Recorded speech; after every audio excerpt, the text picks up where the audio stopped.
Hey y'all, I'm Dan Hamilton, Marine Corps veteran and host of the Next Gen Warrior Show. As always, the Next Gen Warrior Show is brought to you by Chairman George P. Bush and our dedicated staff of the Texas Veterans Land Board. Here on the Next Gen Warrior Show every Monday, we are proud to promote the success stories, the achievements of veterans, and encourage those who might be struggling and looking for resources. Joining me today is a good friend of mine. James Lambert is the Peer Service Coordinator for Travis County right here in the heart of Central Texas. James, it's great to have you on the program today. How are you? Doing pretty good. Enjoying the weather outside and nice sunny weather, getting ready for warm temperatures. So I know. I think summer is on the way, but it really has been beautiful the last few days. Been able to be outside with not having to jump in the pool or anything yet. But I'm interested to ask you this. You have done an incredible amount of work with veterans here in Central Texas and kind of around the state as well. But talk to us about when you joined the military and where you served. so I actually joined the military in '96. Started out in communications. Uh, I actually went permanent party for a little bit in Fort Gordon, Georgia. Then I got stationed in Fort Carson, Colorado, where I spent, that was my permanent duty station for majority of my time. Worked with the artillery unit, did a lot of stuff with the forward observing teams, and which they are out away from everything and need people to help out with their radio systems. So I volunteered to do that since that's the guys I usually hung out with away from work anyway. So how long were you in for? I was in for 4 years. Unfortunately, due to medical reasons, I messed up my knees, nerve damage in my right arm, and so at the end of it, I couldn't carry a weapon because I couldn't feel the trigger. Wow. According to the military, which kind of devastated me because when I started out, I had planned on hopefully doing 20 years in the military, and to not be able to do that just it hit me pretty hard. I at the end of my service, I was not in the best spot. I kind of resented everything. Didn't apply myself the way I should. And then I also dealt with a lot of toxic chain of command, which also contributed to that. And I still deal with issues with that today. Deal with a lot of issues from a lot of that stuff today. Yeah, let me ask you about this though. I actually think it's a fairly healthy conversation to have, right? There are veterans that we've had on the show that 10 or 15 years, 20 years of service. We've had generals, honored to have generals on the program. But one thing I've learned is that even there are some folks, even including myself at times, where I looked at my military service and I said, man, I wish I would have done more. I wish it would have looked different. I wish I would have contributed more. I wish I would have acted better. I wish I'd been smarter. I wish I'd been a better leader. I wish I would have done these sorts of things. And so I think a lot of times in the veterans and military community, I don't know if we address that a whole lot. That there are times, and I think are a lot of veterans who maybe the term isn't survivor's guilt, but it's wishing you did more, right? And wishing you contributed more, that that your service looked different. But the most important thing to me, and I think the most important thing to this program, right, is life after the military, and say, hey, that didn't, that the time in the service did not maybe pan out in the way that I had hoped. I wasn't able to use my skills and talents in the way that I wanted to. But we encourage you, to be able to connect with resources like you provide, to be able to make the next chapter of your life, and make it in the shape that you want it to be. So when you were experiencing this frustration, when you were experiencing this anger of feeling like, maybe you lost out on some of your dreams, you lost out on some of your hopes, what was that military transition for you like? And what were some of the steps that you took after you did take off the uniform? So when I got out of the military, I moved back east. I worked at a maximum security prison for a little while, which to me up until what I do now was my favorite job. It had the same rank structure, same schedule, type of day. Knew what was happening pretty much. And then a couple buddies of mine got out of the military, and we're moving down to the Victoria area here in Texas. And as soon as the first one was getting ready to get out, because there was about a month in between, I put in my 2 weeks notice and moved. I just felt more connected to my guys that, I was in the military with, and I did some of my family. Didn't really understand it at first. And then, as time went on, they were able to move on with their lives. And I started having issues with some of the struggles that I faced that I didn't realize I was facing. Right. Still drank like I did in the military. A lot of alcohol. Due to some of my my physical conditions, unbeknownst to a lot of people, getting some painkillers and mixing that stuff up, which doesn't really go well. And then as they went on with their lives and got married and, moved out, and I couch surfed for a little bit on people's couches for a little while. And then I ended up sleeping in an 82 Ford Ranger. So yeah, not the best conditions. Yeah, let me go back to that point where you're moving in with your friends. And I think one of the most difficult things that veterans experience after the military, and maybe, I think you touched on, is expectations, unrealistic expectations. If my expectations after the military, I actually wanted to go to College Station and get into the university, or Texas A&M. It didn't work out. I ended up back in the Marine Corps essentially 12 months later because I struggled so much with, anxiety and just feeling out of place and not knowing, who I should be and what I should be doing. So tell me about what the expectations that you had once you had moved in with your friends, and then you saw the kind of divergence, right? Where there was a divergence between where their life started to take them, and then the frustrations or the alcohol or different things that started to kind of take a toll on you. Can you kind of take us through what that was like for you? Moving in with them, I, expected it to be just like it was in the military. We're all living together and pretty much like in the barracks. And, we're going to go out, we're going to hang out together, and, we're going to start going through this plan. We actually talked about going to school, back to school, just like yourself.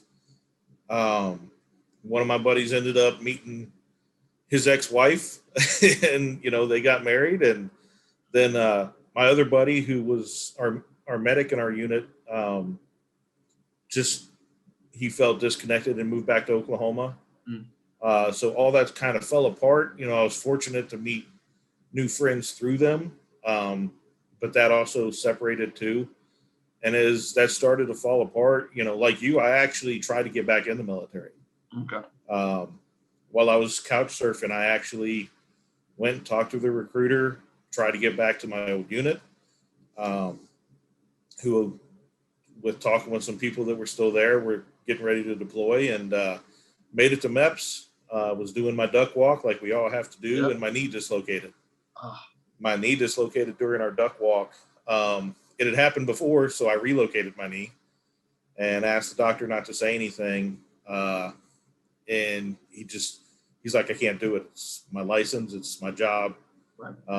I have to report it, and you're not going to be able to go back in, which was another devastating blow for me, because the track that I thought I was going to take when I moved down here didn't work out. Then I was like, okay, well, I'll just go back in and, I'll just suck it up through the pain and do what I can and, go back in and do what I thought I wanted to do anyway. And then that got knocked out from underneath me. And that's when things really started spiraling downhill. Yeah. So take us through that then. And I appreciate you talking about going back into the military, because I think probably this is not a scientific, a scientific number. I would just guess that within like 2 to 3 years of getting out is where guys and gals start going like, maybe I should get back. Maybe I should go back in. Maybe I should put the uniform on. I still got some gas left in the tank. I want to whip it on. And then when you don't have that kind of security blanket of knowing, hey, I can be of value to my country again, I can be of value to my peers who are in the service, we're in the uniform, I want to go down range. I know, our squad is, our team, our platoon, our unit is getting ready to deploy. That provides you something to work towards. It provides you some sort of value, I think, again, within those, very precious years after getting out of the military, formative years, I guess I would call them. And then when you don't have that, if I wouldn't have been able to join 123 out of Houston and go to Afghanistan, it would have been difficult. I think it would have been really difficult for me to be able to find my footing or find a job in a place where I excelled. I think that's what I wasn't doing after the military. I wasn't excelling. And so was that not being able to get back in the military, was that, a real turning point? Even though you talked about maybe struggling a little bit after getting out, was that, doing the duck walk in the knee, and then being turned down, was that a real turning point in your life? Yeah, I mean, I felt like a complete failure at that point. Um, it's like I was able to do this before, 5, 6 years ago. Sure. Why can't I do it now? And then not knowing where to go after that. Uh, that's pretty much when the alcohol started kicking in more. I figured out, hey, this is, talk to the VA. I can get my painkillers. Even when I was homeless, I could still get my painkillers because I wasn't charged for anything at the VA because I didn't have insurance and my income was so low. And then, Can I ask you something real quick? If I can stop you real quick, in the midst of all of this kind of internal turmoil and strife, were you working at all? Did you have a job? Were you applying for a job, or was it getting to the point where you weren't able to, like, it wasn't stable enough? from the time I moved to Texas with my buddies to the time I actually started going back to school and started recovering from all this, Mm. I had probably 12 to 13 different jobs. And you're talking within a 5 year span.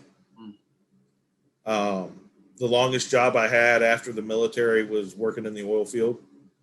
Um, and that's, the oil field was booming. It was pretty much, you're going all the time. I did 7 days on, 3 days off. And in a 7 day span, I'm working 123 hours average. So, and we partied hard. So it was kind of the same thing. It's like, hey man, you know, you're with a crew, you're doing your same thing, you're partying hard. And then, when everything slowed down and I actually ended up getting injured in the oil field, which caused even more issues because then I had to have shoulder surgery and I'm not able to go back to that job either. And it's like, I hit a serious state of depression. Um, even before that, I had contemplated taking my own life when I was homeless. I got in trouble with law enforcement. I'm a pretty big guy. I'm about 6 foot tall. And doctors tell me if I get under 200 pounds, I'll look pretty sick because I'm barrel chested. And I was 170 to 175 pounds at that point. And went into Walmart and took food, but because I also dealt with some alcohol issues, I took beer. And if I wouldn't have taken beer, just like I could have thrown this out, but you didn't take food to sustain yourself. You took beer as well. And so I ended up with, some legal issues as well, which also caused more trouble. Um, and so, yeah, it was just, it was like if I didn't have bad luck, I would have had no luck at all at that point is how it felt. And I was like, I just didn't know what to do.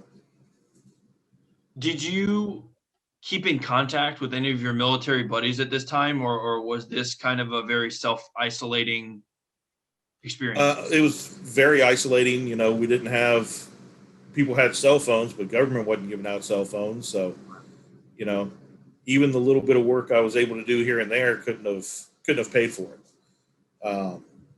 My family didn't know I was homeless because Mm. I'm not going to drag them into it.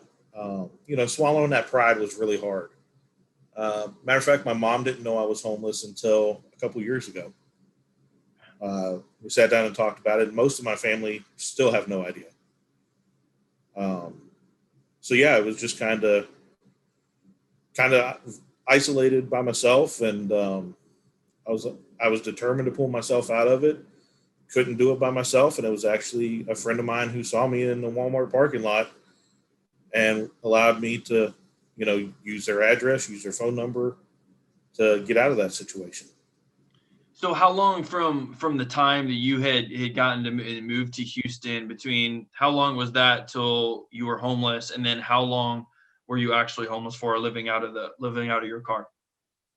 Um, I started about a year after I moved down here. I started couch surfing Yeah. because that's when my buddies started moving on, and then probably 7 months after that, if not six, started living out of my vehicle. And every now and then I'd be able to go to somebody's place and take a shower and stay for a couple of days, but majority of the time I was, sleeping in an 82 Ford Ranger, which if you have a decent sized couch is about two of those cushions. So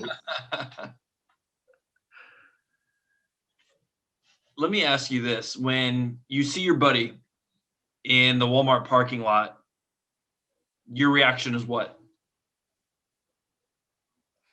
bread, um, humiliation that I'd gotten to that point, um, because I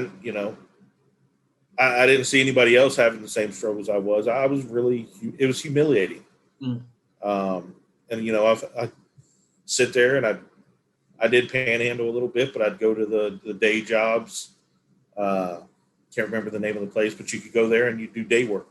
They'd have people that would come in and they'd need day labor done, and I'd go do that. And after doing most of the day labor stuff is manual labor, you stink pretty bad, and go into a bathroom and wash yourself down, and that's pretty much your shower. But it was really humiliating. A lot of people say, "Hey, why don't you just get a job and get off?" It's hard to get a job when you don't have an address, you don't have a phone number, and you don't have clean clothes to put on every day. So yeah, I'm interested to know this too, because you talked about the mental health aspect, and maybe not wanting to live anymore, or contemplating suicide. And that's something that is rife within the veterans community. Also, I think on active duty as well. Over the last couple of years, we've seen a rise of those on the armed forces taking their lives. I'm interested to know, when you were going into the VA, and you could kind of realize that maybe you could get some of the painkillers and you could get medicine. Was there ever a thought in your head like, hey, maybe I'll access some of the mental health um, components here at the VA, or maybe I'll speak with the counselor?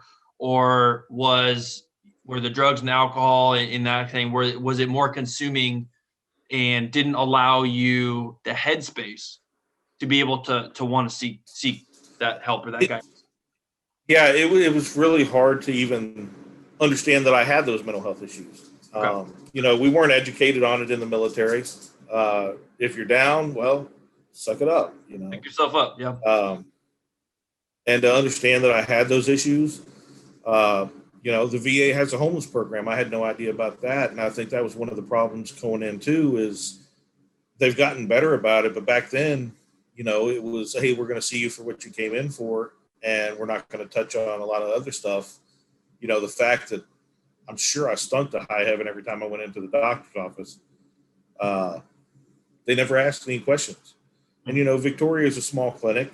And unfortunately, they don't have a lot of the resources that other areas do. But I think if somebody would have, taken the time to ask, which, like I said, they've gotten much better about it. I do a lot of work with the VA now. I think it could have made a big difference.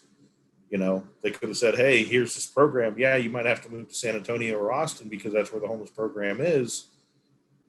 But at that point, it's better than living out of my vehicle. I would have walked to San Antonio or Austin at that point. Right.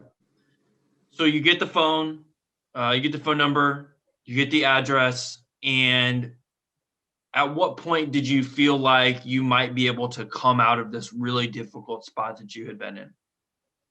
I applied for a lot of jobs. I ended up getting a job doing land survey work. Um, and I stayed homeless for a couple months because I was like, you know what? Yeah, I got money coming in, but I need to get a place to stay. Uh, it was, still very depressing. But when I finally was able to afford to get a place and had a roof over my head, it was life changing. It's like, okay, I did this. But that same person also realized, hey, I'm looking in your vehicle and you got all these all these pill bottles, and you know, you're obviously not spending your money on food, you're spending it on alcohol. So that person also helped me realize I got other issues I got to deal with too. And I think being able to tackle it from uh, multiple sides and say, hey, yeah, I do need to get help. Um, Again, swallowing my pride and trying to get that help wasn't easy. I actually, with alcohol, just kind of tapered off on my own, which is not safe to do at all now that I know this. With a little more education, I realized it was not the safest thing to do. I went in and talked to the VA and told them, you know what, I want a thing on my file that I'm not to get. I don't want narcotics anymore. Mm. And they put there's a note in my file to this day that says does not want to be prescribed narcotics. Again, not the safest thing to do, but I just kind of set my mind to it. Yeah, and I'm always interested, when we have these conversations with, our guests about kind of the tipping point, right? Like, where's the fulcrum in the story or the experience in the life of like self-worth and willpower and the ability to take accountability are kind of like muscles, right? If you're able to work them over time, then you can develop that self-worth, you can develop that willpower. But if like what you just explained and illustrated to us, you had been struggling with those things, right? You had been struggling with self-worth, with willpower. So what was it? Where was the fulcrum? Where was the change in the dynamic where all of a sudden you started to make these decisions that changed your kind of trajectory moving forward, where like you're like, hey, now I have a job, I have some money coming in, now I'm able to put a roof over my head. Okay, the next thing up for me is to be able to reduce my dependence addiction on drug and alcohol. What made you be able to start going up that ramp and almost like just taking these really difficult things heading on and just like crushing them and moving past them? It was actually two things. It was that one person reaching out and saying, hey, I care about you. I want you to get better. So that was a huge step. But then also I found out the girl I had been seeing was pregnant. Um, so I got a kid on the way. And, my dad wasn't around growing up. My mom, busted her butt and did everything she could. But I was like, I got a kid on the way, and this is, I can't be like this around my kid. Right. Um, I can tell you right now, I think my, I'm to the point that, I can take one drink and control myself, but I didn't drink at all for a long time. And probably still shouldn't, but when you get in social situations, sometimes it happens. Yeah. Uh, my focus was, once my son was here, was all on my son. Um, Not only did I quit drinking, quit my painkillers, um, I used to dip. I even quit dipping. Wow. All for my son, and because I knew people cared. Another, I think, such a critical point or critical experience in your story of recovery and moving to the point where you are providing life lessons and you're providing assistance and you're really the hands and feet of veteran organizations here in Central Texas is your time at Texas State. Can you tell us about your experience going back into school? And I love hearing kind of the different stories of our guests talk about their experience on college, because it's so different for so many people, but it's so formative, and it really has an opportunity. I think the college campus, at least for veterans, is a sink or swim kind of place.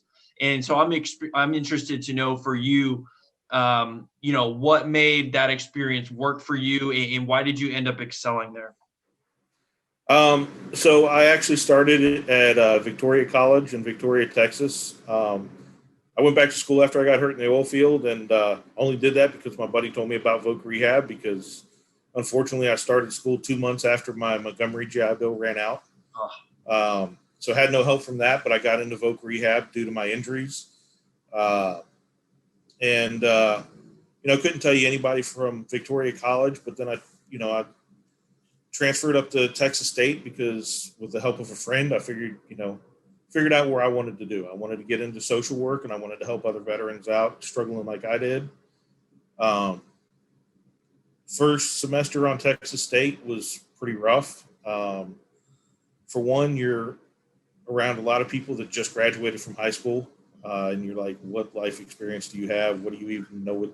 You don't know what you're talking about. At this point, I'm in my 30s at this point. And so they're sitting here complaining about nothing. They're on their phone when the teacher's talking. I'm in a biology class with 300 people, which was overwhelming in the least. But the very first day, I went up, I introduced myself to the teacher, talked to him about some of the struggles I deal with. Even back then I had problems hearing, so I had to sit towards the front of the desk. And we're in the second week of class, and he's calling on me by name. But I have people sitting, kids sitting in front of me on Snapchat doing filters of themselves in class, and it was so infuriating. I still isolated that first semester, and then started talking to some of the social work professors, and one of them introduced me to a veteran on campus who showed me the Veterans Lounge up at Texas State. So I started going up there and talking with people up there, which was it was such a change, because I'm talking to people that know what I'm talking about. They know the struggles I'm dealing with. They've gone through some of the same experiences, and some of them even harder. And that camaraderie again helped out a lot. And then meeting other veterans in the program, because I had no idea that there was other veterans that were interested in doing the same thing. And, all of us were there because we struggled when we got out, and we wanted to help those getting out with the issues that they deal with. And so connecting with those vets, I was able to get into a startup there was already a veteran to veteran tutoring program at Texas State, but they wanted to start it up a guiding program.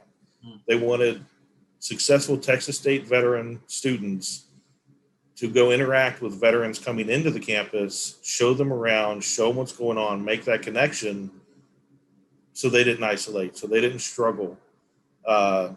If they needed to talk to their professors about PTSD and anxiety about large crowds, or had to sit in a certain spot in the class, be that person to go sit beside them in that professor's office and say, listen, this is what's going on. Just to be there for them.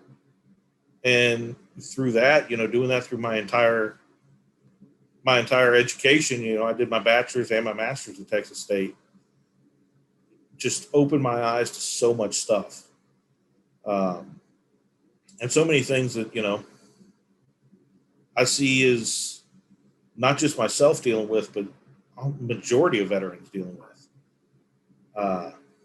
And just solidified what I wanted to do for the rest of my career. Is I wanted to be that person that somebody can come to and say, hey, I'm struggling with this. What is there to help out with?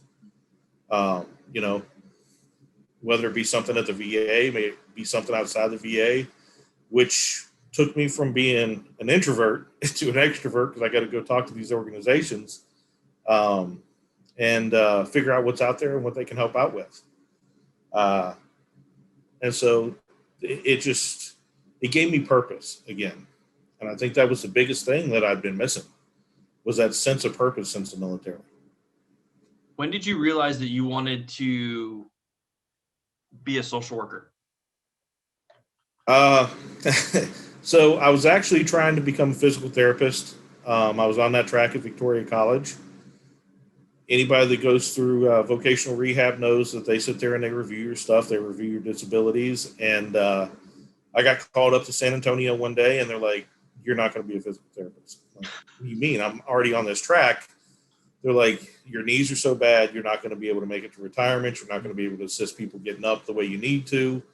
You're not going to be a physical therapist. You need to find another track." Um, they put me on the nursing track for one semester. Unfortunately, I had to take anatomy for that semester, which was killer. And it was just not for me. And I was actually talking to a friend of mine who I had met, and they were running a hospital down in Edna, Texas. And we were at lunch, and I was volunteering at the local VA at the time. And we're sitting there, and a couple guys that recognized me from the VA came up and started talking to me, and they're like telling me all these struggles they're having and all this issues that they're dealing with. And I'm like, okay, here's this business card that I got for this person that can help out with that. Pull up my phone. Here's a phone number for this person. And after about 15, 20 minutes, they walk away with information I thought they needed. And she looks at me. She's like, "You need to be a social worker." Hmm. I'm like, "What is that?" And I don't want to work for CPS. She's like, "Pretty much you just did it for free." She's like, "You're helping out people with information they need. You can actually get into counseling." And I started looking into it, and yeah, it was just like, I actually went up to the VA and talked to one of the social workers at the VA about what they do and uh, what how they go about doing it, and it's like, this is what I want to do. Uh, I'm already looking into these resources for struggles I'm dealing with that can potentially help out other people, and what else is out there. And it's such a broad spectrum of how the areas you can help in. It really interests me. I mean, it puts a smile on my face, listening to you talk about like finding that self-worth again, right? Like finding where you're supposed to fit in after the military and going, "Oh yeah, this is what I'm supposed to do. Like I don't have to wear a uniform anymore and I can still make a difference." And that to me is that's the one for one after the military. If you're in the armed forces right now and you're listening to this and you're hearing James' story and you've heard my story countless times on this show, being able to find that second passion after you hang up your uniform, I think is the biggest contributor to having that sense of purpose and that self-worth. And I think that's exactly what you described, because you went on, I think you said you went on to do your bachelor's program and you went on to do a master's program, which both of those require a long-term trajectory, the ability to sustain yourself for multiple semesters, knowing in the end that you want to do something so much that you're willing to continue to fight for it semester after semester and class after class and exam after exam. Yeah, and it was not easy. That self doubt still crept up from time to time. I was very fortunate to have professors that, most of the vets that were in the program went and talked to, and none of them were vets themselves. But they had a passion for working with vets, and they still do to this day. And, they would tell us, "Hey, I don't get it. Y'all jump out of planes, y'all sit there and get shot at, you rappel out of helicopters, you do all this stuff, and it's no big deal, but we assign y'all a paper that's going to be due at the end of the semester, and you freak out." And they didn't understand that part of it. And I'm like, well, when you're doing that stuff, you don't have time to think. Mm. And I think that's one of the biggest struggles is people don't realize when we're doing stuff in the military, it's muscle memory. It's okay, let's do it. Let's get it done with, and we'll go. And you don't have time to consider that stuff. But when you give somebody a paper to do, man, I got 3 months to think about what I got to write. It was a struggle. And shoot, I found out I was dyslexic at 39 years old, going through college. So, there's other struggles on top of it. But, it was something I was bound and determined to do. I contemplated dropping out a couple times, but with talking with the professors and the resources that Texas State had for veterans, and just talking to people and buddies that I had made in the program and outside the program. It was just, they help urge me on and be like, listen, you're doing a good job at this. You're doing it already at the college. You just need to get that degree and that license under your belt, which I'm still working on my license, but I'm still able to help out vets in the aspect that I do now. And yeah, and if I can add on to that, so as you said, you can do that now, and you've been working in Central Texas for over 2 years, and if I think I have this correct, you have about 5 or 6 years prior to that. So you have been working in social work for I guess close to about 8 years now. Is that correct? yeah, I mean, I'm not technically a social worker, but I've been doing the connecting people with resources and helping out vets in those areas, and working with those community partners since I was on campus. Um, finding out about different stuff, nature therapy, places that can help out with disability benefits, connections at the VA. Uh, my son will tell you, I will go to a party and know nobody, come out of there, and I have at least half of the people's phone numbers on my phone, and they have mine. So I think finding out about those resources can be some of the biggest struggles, because if you don't know what to look for, how do you know how to find it? One of the websites that, is my go-to is TextVet. Mm. Well, if you look up TextVet and go on and you look at Travis County and you print it out, it's over 40 pages long for all the resources, and that can be overwhelming. And so I think that's one of the things, I want to be that bridge to say, hey, okay, you're dealing with this. Here's a good resource for that. But okay, you may not want to go to the VA. So here's another resource if you want to do counseling, or, you're looking pain management. Have you tried acupuncture? Here's places that can help out with that. It's interesting because I get people from out of state that call me. Mm. I'll get people that I've worked with that'll give my number to their family members. And it's like, you're calling from where? And it's not just with that, but I at Texas State, I also worked in the Office of Processed Military Benefits for education. So I did a lot of research into that and finding out about that stuff. And I get calls about that still to this day from veterans I met at Texas State that are still in college. I'm like, man, I'm not in that office anymore, but this is what happened then. Let me call one of my guys, and I'll see if anything's changed and let you know. But anything I can do to help out is what I want to do. And I've been told, I got to focus a little more on myself, but I enjoy helping out. If something I do helps avoid somebody deal with issues down the road, helps them not become homeless, helps them not struggle going to the VA, that's why I do it.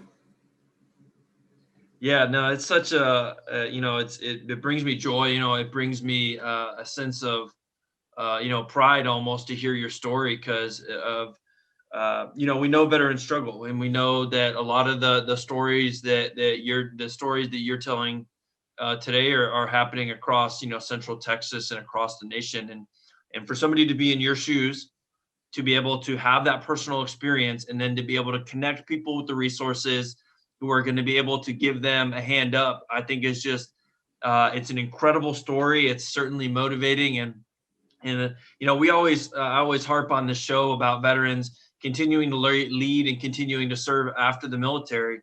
And I think what you're doing right now is the epitome of that, is the pinnacle of that. It is the hands and feet in the neighborhood. You are certainly that. And I want to thank you so much for the work you do as a peer service coordinator here in Central Texas.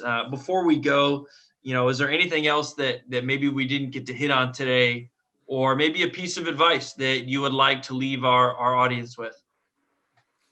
For those of you that are still in and getting out, there's resources out there. Sometimes they can be hard to find. Uh, your local VFW can help out. Some of the local resources here in Texas, every county has a peer service coordinator at millvetpeer.net. You can find them. You also have your local veteran service offices in every county that can help out with resources.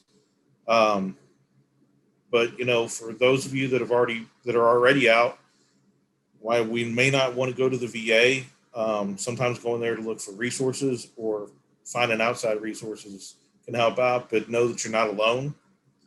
It's never about ourselves when we're in. It's always about that person to our right and to our left.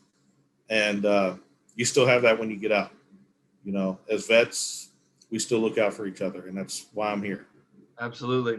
Amen, brother. And before we go, I want to give a shout out to our mutual friends, Manny and Blake, great guys serving in the Central Texas area as well. You guys are doing the Lord's work, and I appreciate you, like I said earlier, being the hands and the feet, but also telling your story and making sure that if veterans who are, or maybe even folks who have a family member who might have been in your situation, know that there are programs and there are resources and there are people like yourself who are willing to be, an incredible example of how you can come through difficult circumstances and continue to lead and continue to serve in their community. I appreciate what you guys do, and I appreciate you being on the show with us today and to tell us your story, James.